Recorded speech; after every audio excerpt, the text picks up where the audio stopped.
ये कहानी है दो बच्चों की जो एक आइलैंड में फंस जाते हैं और किसी तरह भी जिंदा रहते हैं। उम्र बढ़ने के साथ ही उनके शरीर में विकास होने लग जाता है, जिसके कारण वो दोनों भाई बहन एक दूसरे पे ही अट्रैक्ट होने लग जाते हैं।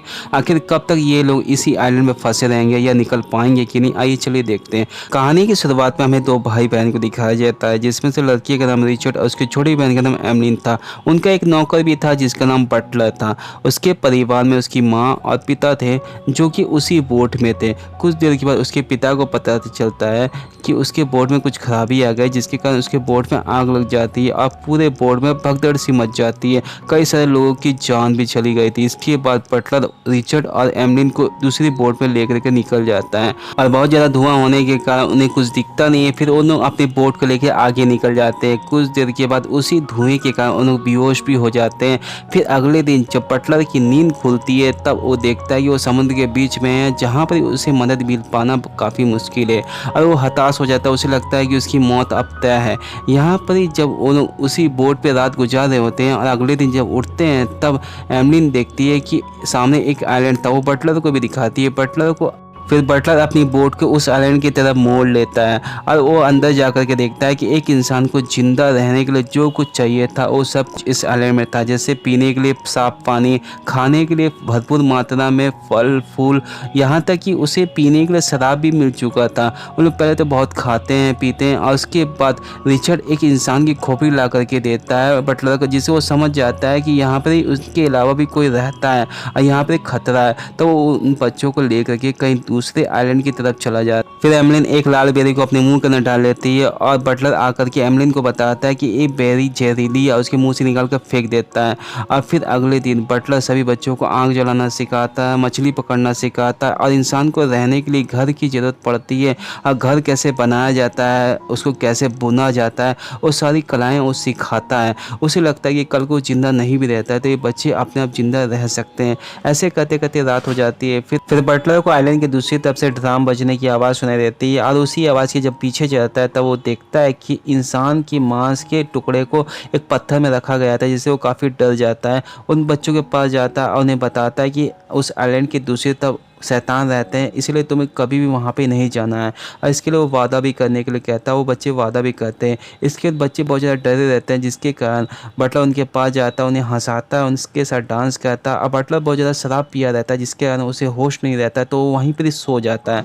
अगले दिन जब बटलर उठता है तब देखता है कि उसका ड्राम जो शराब का था वो पानी में तैर रहा था, तो उसे पकड़ने के लिए जाता है। और सीन यहीं पे सिर्फ अगले दिन रिचर्ड और एमलिन बटलर को खोज रहे होते हैं और वो देखते हैं कि बटलर आइलैंड की दूसरी तरफ है। तब वो अपनी बोट को लेकर के वहाँ पे पहुँच जाते हैं। तब वो देखते हैं कि बटलर का मौत हो चुका था, जो पानी में डूबने के कारण हुआ था और बटलर ही था जो उनकी ख्याल रखता था। इसके बाद दोनों काफ़ी दुखी हो जाते हैं और वहाँ से चले जाते हैं। इसके बाद रिचर्ड को एमलिन बोलती है कि उसे इस आइलैंड में नहीं रहना है क्योंकि उसका मन यहाँ पे नहीं लग रहा है। तो वो लोग दूसरे आइलैंड में चले जाते हैं, जहाँ पर वो लोग अपने लिए रहने के लिए घर बनाते हैं और खाना का इंतजाम करते हैं। इसी तरह कई साल बीत जाते हैं और अब वो बड़े भी हो चुके थे और जवान भी हो चुके थे और आगे चलकर उनके शरीर में जो बदलाव होने वाला था इसके बारे में उन्हें कोई भी जानकारी नहीं थी और एजुकेट करने वाला भी नहीं था। फिर एक दिन एमलिन पानी में नहा रही होती है, तब उसे लगता है कि पूरा पानी खून से भर चुका है। दरअसल ये उसका फर्स्ट पीरियड था, लेकिन उसके बारे में उसकी जानकारी नहीं थी और वो जोर से चिल्लाती, जिसकी आवाज़ सुन के रिचर्ड आ जाता है। और फिर यहाँ पर ही एमलिन नोटिस करती है कि ये ब्लड उसके अंदर से आ रहा था, तो वो रिचर्ड को वहाँ से भगा देती है। फिर वो बैठी रहती है, तब रिचर्ड आता है उसके पास, उसे बोलता है कि जहाँ तुम्हें चोट लगा है मुझे वो जगह देखना है। तब एमलिन वो जगह दिखाने से मना कर देती है। तब रिचर्ड बोलता है कि तुम पहले से बहुत चेंज हो चुकी है, तुम मुझसे बहुत कुछ छिपाती हो, मुझे कुछ भी नहीं बताती है, और गुस्सा करके वहाँ से चला जाता है। एक दिन रिचर्ड जब अपनी बोट पे काम कर रहा होता है तब एमलिन उसकी पूरी बॉडी को देख रही होती है, जिससे रिचर्ड अनकंफर्टेबल हो जाता है। उसे मना भी करता है कि तुम मुझे इस तरह से मत घुरा करो, मुझे अच्छा नहीं लगता, लेकिन इसके बावजूद भी एमलिन नहीं मानती, उसे बहुत ही गंदी नज़रों से देखती है। इससे रिचर्ड काफ़ी परेशान हो जाता है। और इसके बाद एक दिन जब एमलिन बिना कपड़ों के नहा दी थी तब रिचर्ड भी उसे देख रहा होता है बिना कपड़ों के। इसके बाद वो उसके ऊपर अट्रैक्ट हो जाता है। फिर एमलिन को दिखाया जाता है जो एक ड्राम की आवाज़ सुन करके उसके पीछे जाती है, जहाँ वो देखती है कि जंगल के दूसरी तरफ से वो आवाज़ आ रही थी। जब वो जाती है तो देखती है कि वहाँ पर एक मोती थी जिसके नीचे से खून निकल के आ रहा था। और फिर वो खून को देख करके काफ़ी डर जाती है और रिचर्ड के पास दौड़ करके जाती है, रिचर्ड को सारी बात बताती है। रिचर्ड उसके ऊपर काफ़ी गुस्सा करता है क्योंकि बटलर ने पहले ही बताया था कि जंगल के उस तरफ शैतान रहते हैं और वहाँ पे जाने से मना भी किया था, कसम भी ली थी, जिसे एमलिन ने तोड़ दिया था। एमलिन एक दिन जब रात में सोई रहती है तब वो एक ख्वाब देखती है जिसमें रिचर्ड पानी में डूब रहा है, जिससे वो काफ़ी घबरा जाती है और रिचर्ड को किस कर लेती है जब वो रिचर्ड आता है। इससे रिचर्ड काफ़ी परेशान हो जाता है, सोचते रहता है। फिर वो एमलिन के पास जाता है, उसके बालों को स्मेल करता है, उसके बॉडी को स्मेल करता है। तब तक एमलिन उड़ जाती है और रिचर्ड को वहाँ से भगा देती है। इससे रिचर्ड काफ़ी गुस्सा हो जाता है और वो एमलिन से बात भी नहीं करता है। एमलिन भी उसके पीछे जाती है उसको मनाने के लिए, तब वो देखती है कि रिचर्ड पहाड़ के पीछे कुछ कर रहा होता है और रिचर्ड को जैसे ही वो आवाज़ देती है तो रिचर्ड उसके ऊपर गुस्सा करता है, उसे वहाँ से भगा देता है। और यहाँ रिचर्ड एक समुद्र में एक जहाज़ को देखता है, उसे सिग्नल देने के लिए नीचे भी आता है।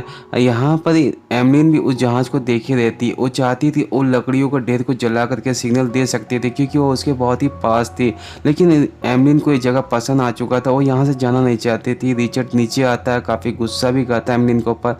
फिर एक बोट को समुद्र के बीच में लेके जाता है, लेकिन आधे रास्ते में जाकर के उसकी नाव टूट जाती है और डूब जाती है।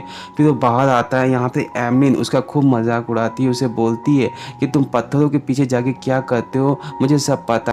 और यहाँ रिचर्ड भी एमलिन का मजाक उड़ाता है, बोलता है कि तुम बिना कपड़ों के कैसी लगती हो, देखो। एक दो नारियल लेकर के उसका मजाक उड़ाता है। यहाँ एमलिन उसे नारियल फेंक के मारती है, फिर वो भी एक तमाचा उसे मारता है और उसके सारे कपड़े अपने घर से निकाल कर फेंक देता है, बोलता है तुम मेरे घर में नहीं रह सकती।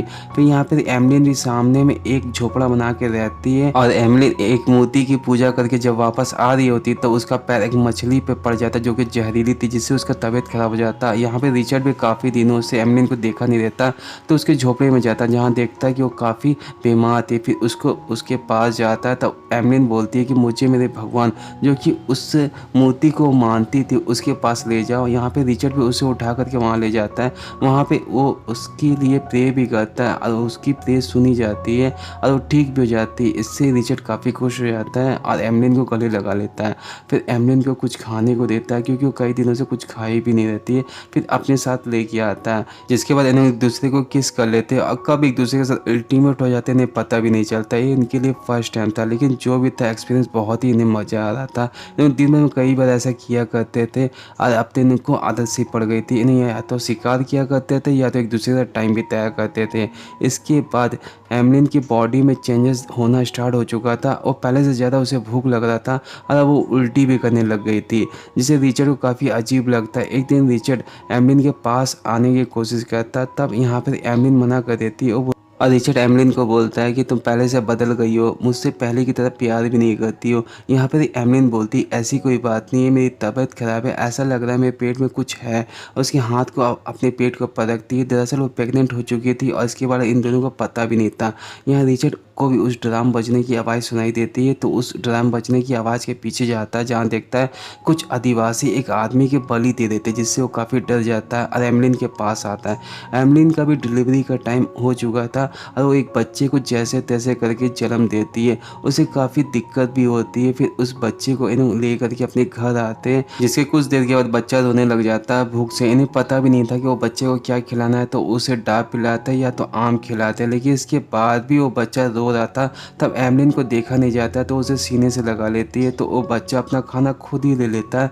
तब इन्हें पता चलता है कि उस बच्चे को क्या पिलाना है और उन्होंने इस बच्चे का नाम बटलर रखते हैं। दरअसल ये लड़का था और उन्होंने इसके साथ बहुत ही अच्छा टाइम बिता रहे होते हैं और देखते ही देखते कई साल बीत जाते हैं और वो बच्चा बड़ा भी हो चुका था। फिर उन्होंने उसे ले करके एक कीचड़ में जाते हैं जहाँ रिचर्ड और एमलिन अपने बच्चे को कीचड़ से खेल खेलना सिखा रहे थे। और यहाँ पर हम रिचर्ड और एमलिन के पिता को देखते हैं जो आज भी रिचर्ड और एमलिन को खोज रहे होते हैं अपनी नाव में, और रिचर्ड और एमलिन को देख भी लेते हैं, लेकिन उन्हें लगता है कि एक कीचड़ में लपटे हुए जो है ये आदिवासी है, ये उनके बच्चे नहीं है। यहाँ पर रिचर्ड भी अपने पिता को देख लेता है, लेकिन वो पहचान नहीं पाता है और उसे भी ये जगह बहुत ही अच्छी लग रही थी, तो वो अपने बच्चे को लेकर के वहाँ से निकल जाता है। यह हम रिचर्ड और उसके परिवार को देखते हैं दूसरे आइलैंड जा रहे होते हैं, वहाँ पे घूमने के लिए जाते हैं, जहाँ पर ही उनका बेटा उस जहरीली बेरी को तोड़ लेता है और अपनी नाव में रख लेता है।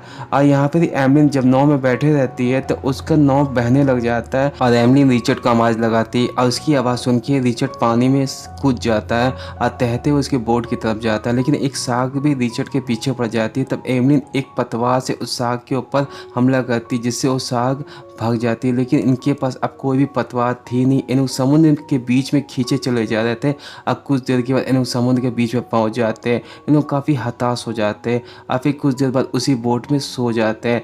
एमलिन का बेटा उठता है और उस बेरी के पास जाकर के उसे भूख लगाता है तो उस बेरी को खाने लग जाता है। एमलिन अपने बच्चे को देखती है और उसके पास से वो बेरी ले लेती है। ये लोग समझ जाते हैं कुछ देर के बाद इनका बच्चा मरने वाला है, तो उन्होंने भी उस बेरी को आधा आधा बांट लेते हैं और खा लेते हैं, क्योंकि इन्होंने अपने बच्चे से बहुत ज़्यादा प्यार कर रहे थे। अब कुछ देर के बाद वहीं पे सो जाते हैं। फिर रिचर्ड और एमलिन के हम पिता को देखते हैं, जो भी समुद्र में रिचर्ड और एमलिन को खोज रहे होते हैं। और अचानक रिचर्ड और एमलिन के पिता की नज़र रिचर्ड और एमलिन के बोट की तरफ जाती है और वो उनकी बोट को पहचान भी जाते हैं। वो समझ जाते हैं ये वही बोट थी जो कई साल पहले उनके बच्चों के साथ खो गई थी। फिर अपने जहाज़ के साथ वहाँ पर पहुँचते हैं और देखते हैं कि रिचर्ड एमलिन जिंदा है और वो पहचान भी जाते हैं कि ये उन्हीं के बच्चे हैं। और फिर एक आदमी बताता है कि वो असल में मरे नहीं है, बताता है कि रिचर्ड उसके परिवार से बेहोश हुए हैं। और कुछ देर बाद रिचर्ड उसके परिवार की जान बचा भी ली जाती है और इसी तरह इस फिल्म का अंत होता है। ये फिल्म 1980 में बनी थी और इसी फिल्म का सेकंड पार्ट जो कि 1990 में बना था, वो भी पब्लिक को बहुत ज़्यादा पसंद आई थी। अगर आप बोलोगे तो उस फिल्म को भी मैं एक्सप्लेन कर दूंगा। तो प्लीज़ चैनल को सब्सक्राइब, वीडियो को ज़रूर लाइक करें और अपना सपोर्ट प्लीज़ बनाए रखें मुझ पर।